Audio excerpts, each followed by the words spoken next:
Carpenter died today of an apparent heart attack at the age of 32. Miss Carpenter was taken to Downey Community Hospital this morning after becoming ill at her parents' home in Downey. She was pronounced dead at 9:51 after a full cardiac arrest. Karen Carpenter and her brother Richard sold 60 million record albums worldwide, starting with their first big hit, We've Only Just Begun, in the early 70s. Bill Van Amberg reports now on the shocked reaction to Karen Carpenter's death in her hometown. The Carpenter home, a well-known sight for Downey residents, people who'd made it big but who kept their roots. And pulling some of his toughest duty today was Officer Robert Edmonds, guarding the house. He'd gone to school with Karen. Of course, it's still, I think, a shock to everyone. It probably hasn't settled in as to what happened within the community. There's probably been 100 or so cars driving by, looking at the house. The Carpenter influence extends across this city's fabric. Apartment buildings Karen and her brother owned, named for their biggest songs. The family invested in hometown America, and it remembered. This is Karen's high school, and today the students dedicated this new outdoor stage, paid for with student money, in her honor.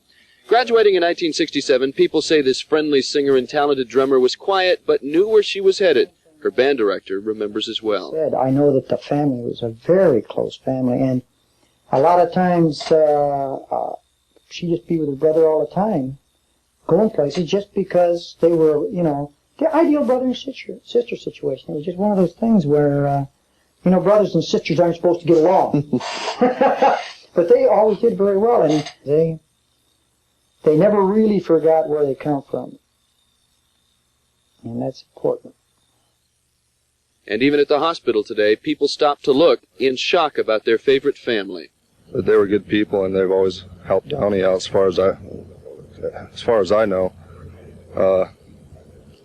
They've been around here all their lives, and they've done a lot for Downey, and they donated band equipment to Downey schools, and they've done a lot to help the community. And people in this town talk very fondly about the Carpenters. They'll tell you about how they come by at Christmas because the house is decorated so nicely. One person told me the family could have lived in Beverly Hills or anywhere else, but they didn't. They stayed in town, and people in Downey are awfully proud of that.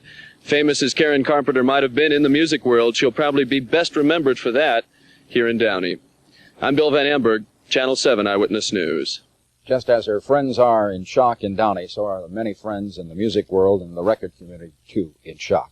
On our 5 o'clock news, entertainment reporter Nancy Gould will have the full story of Karen Carpenter's show business career, a career that ended today with her untimely death at the age of 32.